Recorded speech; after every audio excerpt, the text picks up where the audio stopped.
We have a treat for you guys. I don't know how this is going to segue. I'm going to try. But we have lots of fans blowing lots of air that's going to get Chase's smell right out of this studio today. Like, you would have no idea how fast this stuff's going to blow Chase out of here. I can't wait to see Chase getting one of these to the face. Getting blown? Yeah, something Wouldn't be the first time, nor the last. But hey, in all seriousness, you guys, we try to have fun with it, but this is a Tech Tuesday.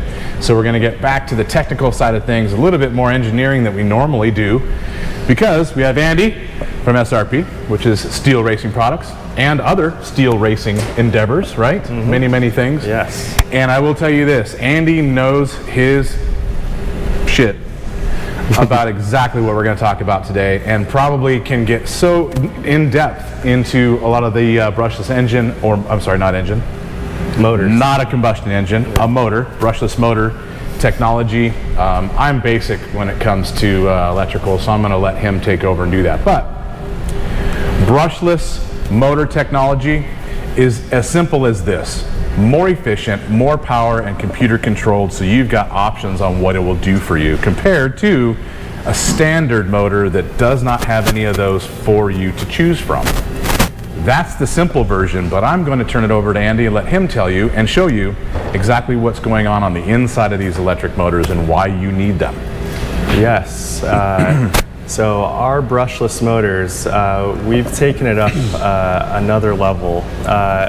And what you commonly see out there in most automotive vehicles in general are simple brushed motors, and they basically all look the same. But the biggest difference that you'll see is that they have 3 wires that come out.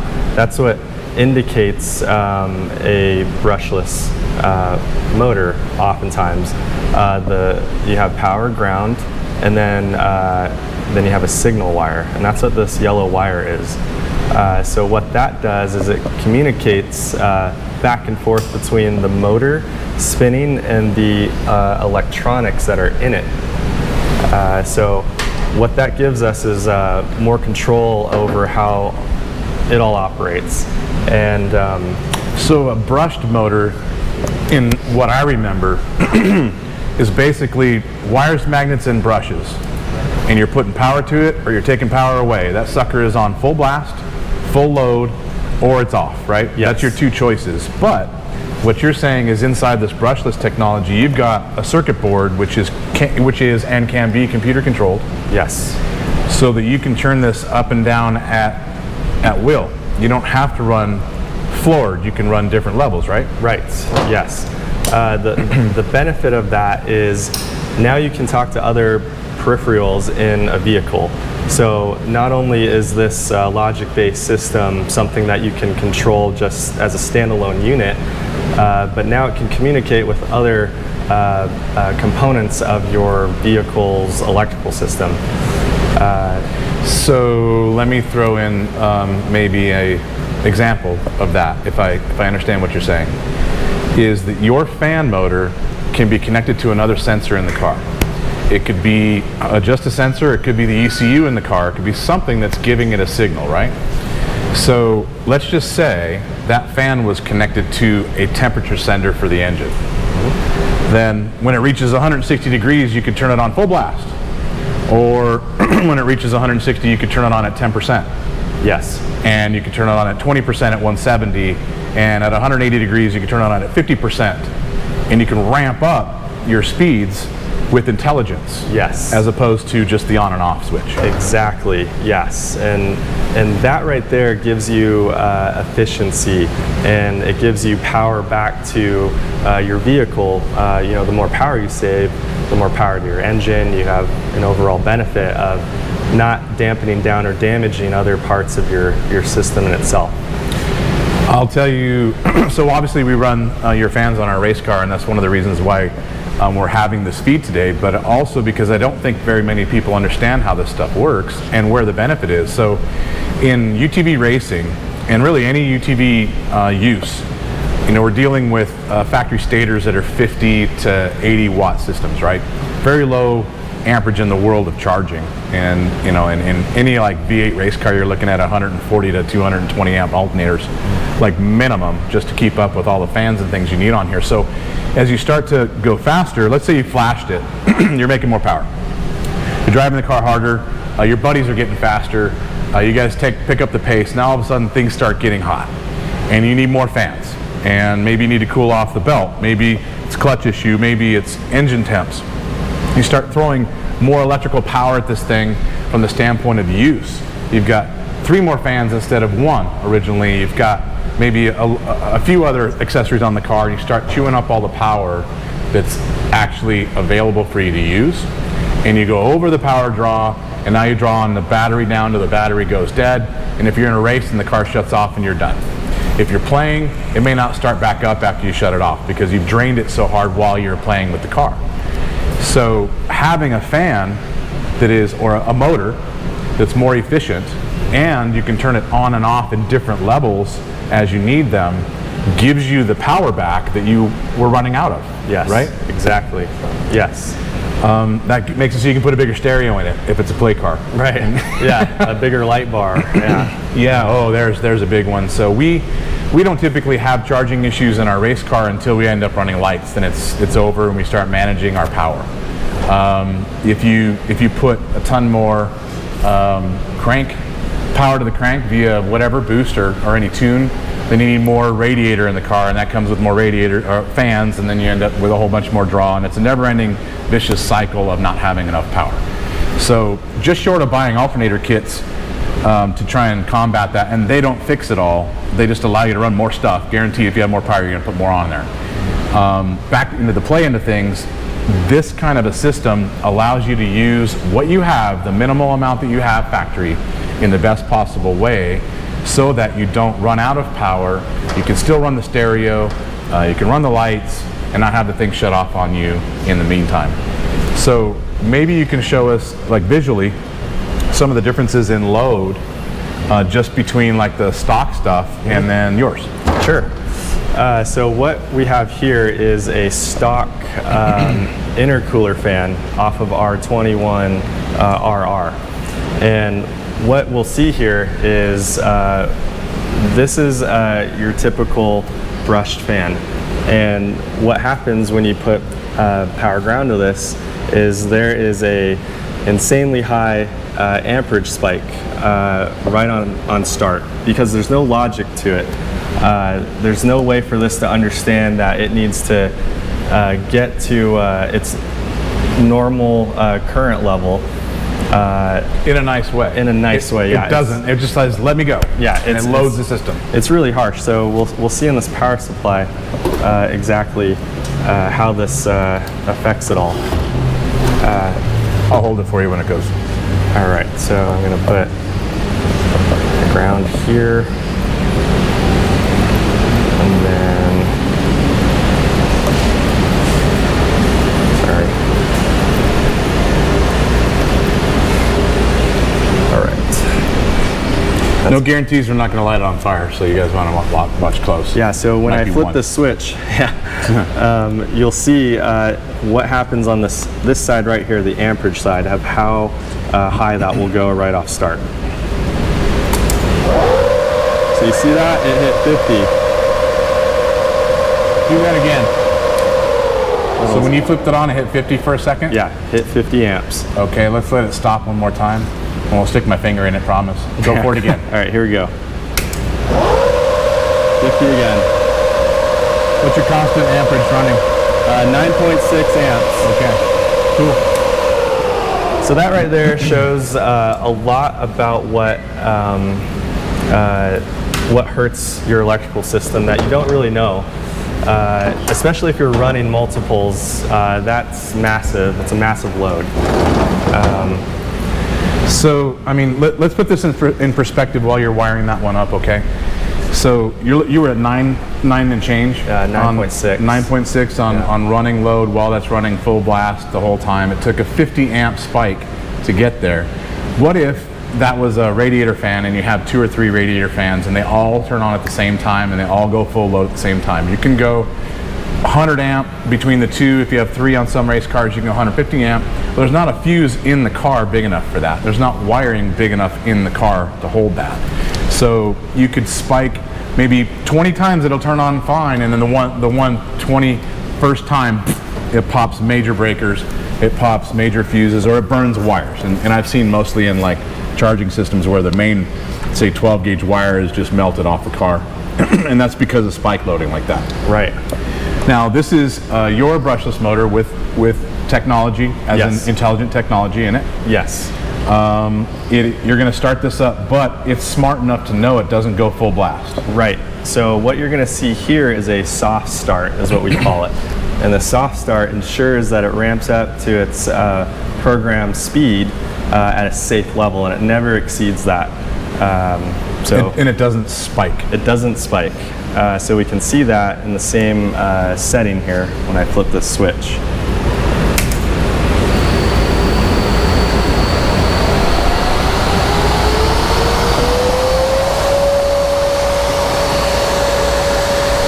So we're sitting at 5.8 amps. So in terms of airflow of what we just saw, we're running already more efficient than the Spall brushed motor. In comparison with CFM airflow, we're 20% better. Just in how we spin our blade and how we ramp up our system, it just is better overall. So I'm going to take that to the next level and just say that you can run less power for more airflow with this system and have no spike loads to blow fuses in the car. So that's a three-way, a trifecta of good stuff, yes. Right? There's really no negative. There's double negative. No negative. There is no problem with any of that stuff adding up to greatness, especially in a race car or taking it back to people's play cars, because you can just run more accessories in the vehicle because you haven't run out of power, yes. And you haven't spiked it and blown fuses. And nobody likes popping fuses in the middle of a dune run or a desert run or rock crawling or mountains or whatever it might be, right? Exactly. Mitch is like, I've been there. Yeah, I got a good question too. Yeah, what do you got?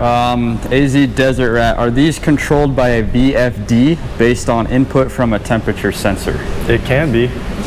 What's a VFD? Variable frequency drive. So that is what these motors are. So this is an accessory of what can go in line with our fans. So on our brake fans, we have a variable controller that we sell as a speed dial that anybody can mount on their dash and control this to exactly kind of a manual input. We figure some people like that control versus just kind of forgetting about it. Some people want to okay, I want to scroll it to that setting. This is basically what this module is. So it starts from 0 all the way down left, and you go all the way up, and it goes all the way up to 100% duty cycle to the right. Can that run this fan motor? Yes. Let's plug that in and show everybody what that can do. Yeah. So with the computer, chip and board technology that's inside of these motors, you basically can run the motor off of many different signals, either a sensor to turn it on and off, or a variable speed device of some kind. So you can ramp it up according to temps, or you can run like what you've got, which is manually turning it up and down. Yeah.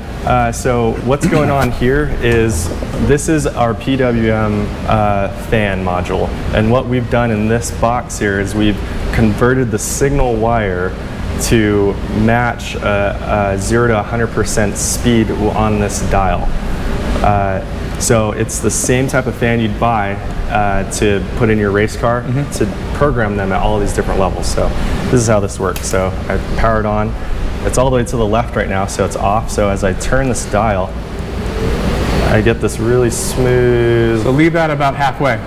So I don't know if you can hear it, Chase, but that thing's only spinning about half as fast as it can. Turn it back down to like 20%. You can barely hear that thing's moving, But what if this was on the radiator and you don't want it full blast? You just barely want it at 160 just to maintain 160, right? Yes. So crank that thing up. Full blast. That's pretty badass. That's pretty cool. Turn that back down to half. So one of the other cool things, I mean, you're showing us manually how that works, but one of the other cool things is you can have a PDM or power distribution module or any other controlling device, let's say even ECU, telling the fan to turn up and down in speed at any moment in time. You can even tell, you want to get technical, I mean really cool, you can say, hey, I don't want that fan to run full blast if the car is over 50 miles an hour because the airspeed going through the radiator is 50 mile an hour and you don't need the fan. So you run the fans at half the power or 20% the power and let the air going through the radiator do the job and not wasting power on fans running full time. Or you can have multiple parameters between mile an hour, engine temp, and throttle position, and maybe it doesn't go floored until you're floored. You know, fan speeds are relative to TPS, mile an hour, and temp, right? Yep. There's it never ends. Yes. What you could do. Yeah, exactly. Steve, you got a question? Yeah, so without having the adjuster module on the car, it runs at full amp all the time, but it's at a lower amperage than what the stock one does. It doesn't have that spike. I mean, I saw the spike was maybe 18 when it first kicked on, and then it went right down to like 5. Yeah, it ran at 5. So it's either full power or no power without that, but it still runs at a lower speed and more efficiency. Yes. Correct? Yeah. Okay. Yeah. So in the simplest possible controlling mechanism, just flipping a switch on and off, it's more efficient, it flows more air, and it uses less power. Right. So there's your advantages right there. Then add to it controllability either through ECU or manual controls or sensor inputs, and you could, in theory, race a car or run your play car floored all the time, and you may only have one fan on at a time. This one shuts off and another one comes on, and this one shuts off and another one comes on. It starts varying the power load throughout the car depending on how you want to tune it and save a ton of power and not have to load things. I mean, it'd be pretty badass. Oh yeah. Especially if you have like seat, AC systems in your seat and you don't want to, waste the time on air conditioning your butt cheeks. Right, but you still want the cooling. You could actually, you could tell it to change between left seat and right seat, which would make Chase really happy. If I would need left cheek, right cheek determination. You would vary the cheeks. Yeah, variable settings. Different cheek variety. Good. I like that too.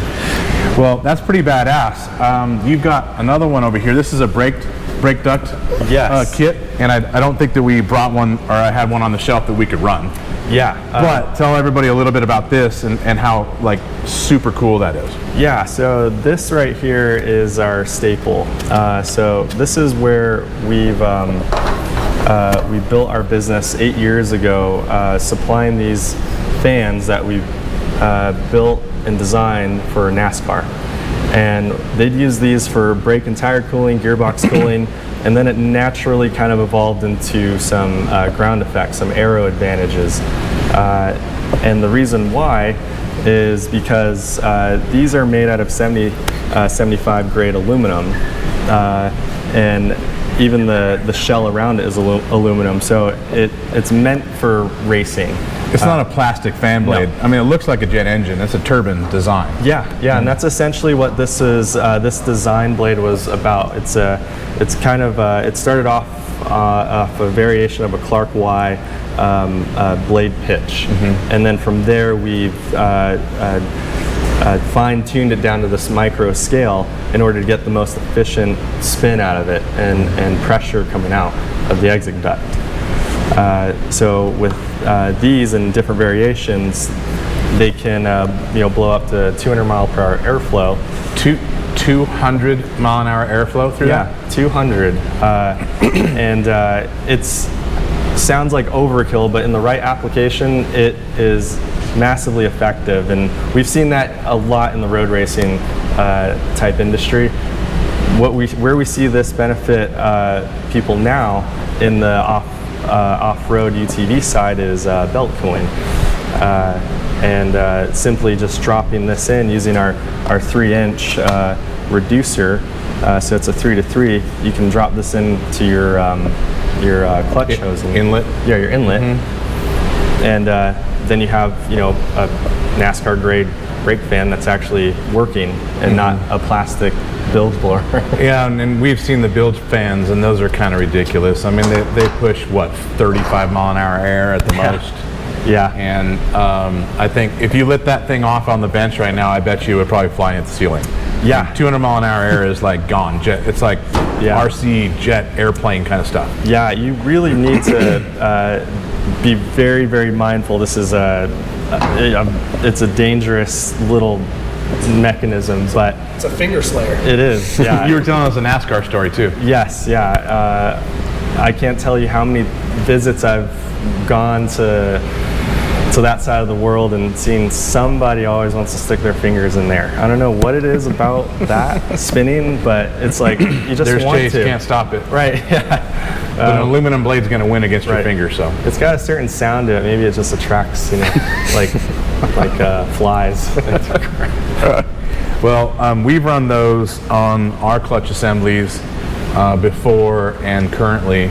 And one of the cool things that we do with that is that we connect it to belt temps. So, as the temp comes up, then it comes on slowly, it ramps up slowly, and as belt temps get to where we consider them to be kind of in the yellow range and, getting to where they're too hot, then that'll come on full blast. And what we've noticed is the biggest advantage to that is when you're on and off the throttle. If you're 100% pinned all the time and you're at 8 grand and the clutch is doing the most it can for cycling air and pumping through the system to cool itself, then I don't know that that's the biggest advantage, but where it is the second you lift off the throttle.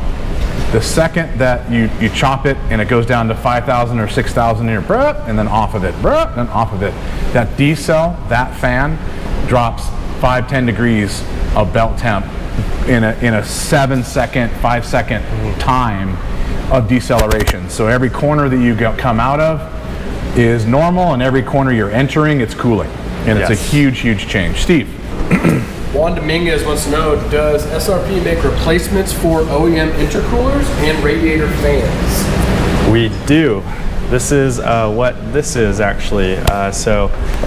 This is designed off 2020 plus intercooler replacement, so it's a direct swap.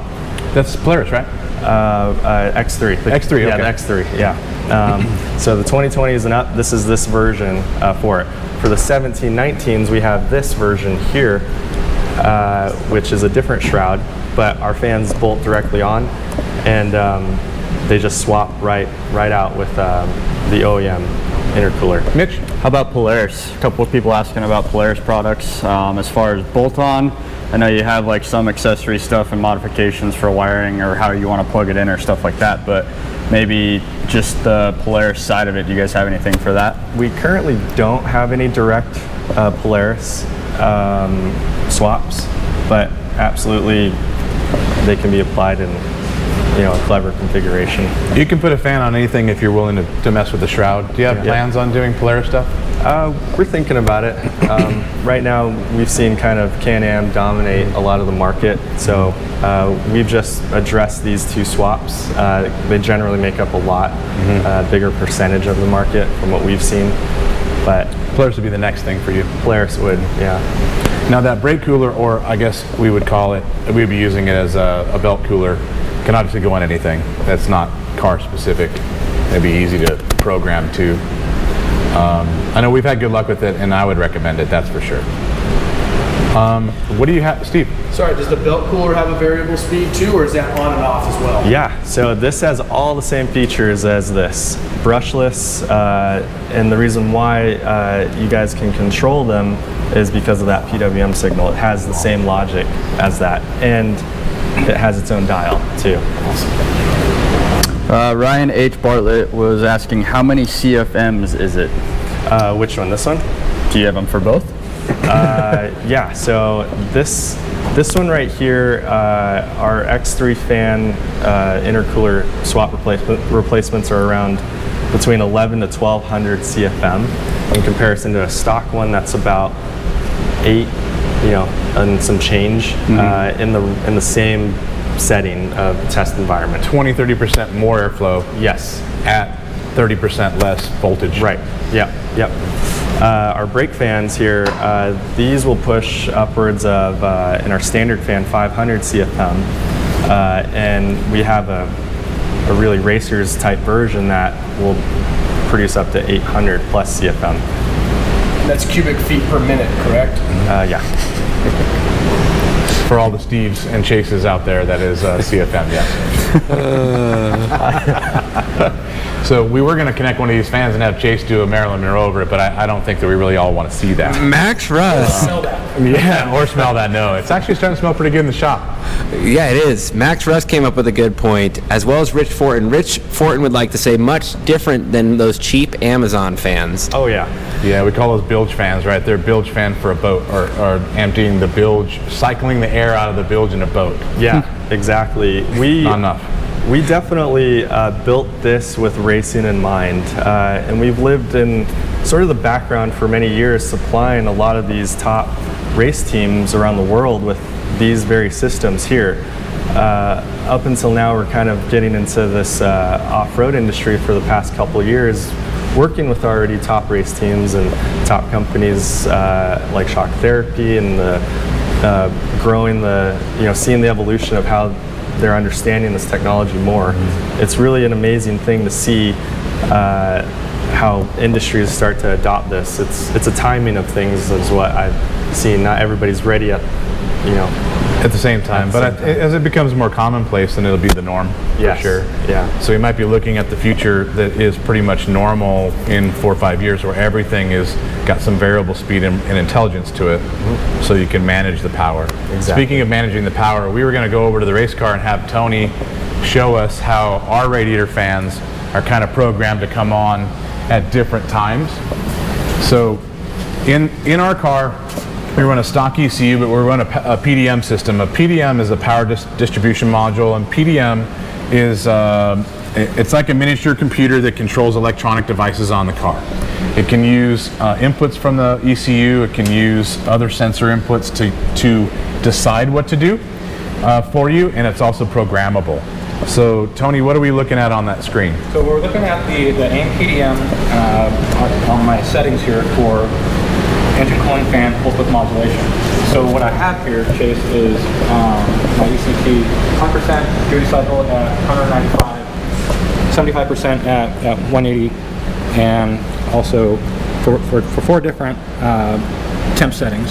So I do it in increments of 25% fan speed. So you're ramping the fans up 25% every 10 degrees, yep, starting at 170 degrees and yep, going up. Yep.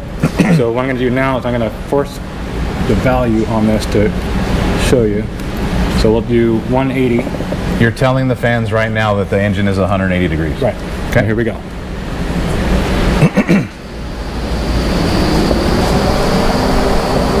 And we can ramp it up to the next 185. Enter.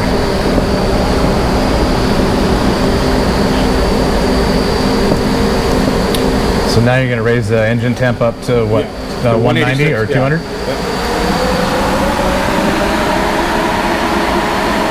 Now we're going to ramp them up again. That's 100%. Let's go back down to 160.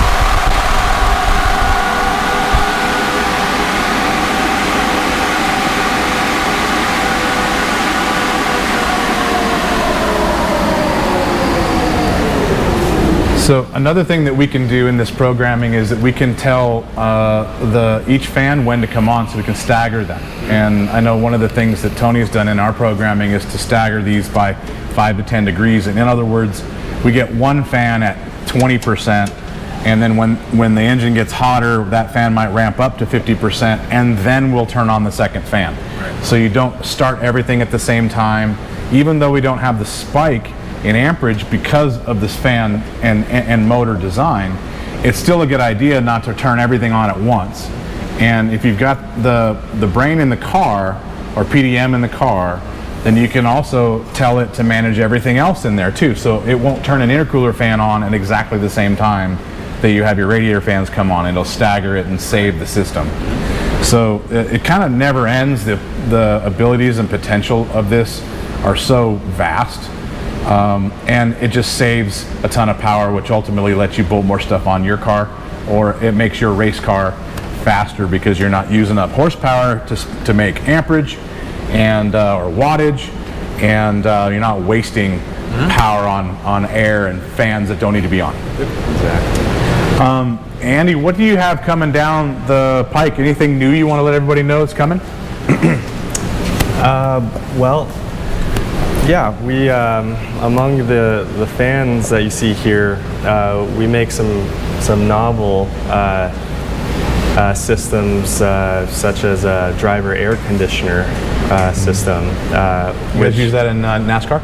Yes. Yep. Yeah. Is that an actual condenser style real AC system or just a fan? It is a thermoelectric cooler.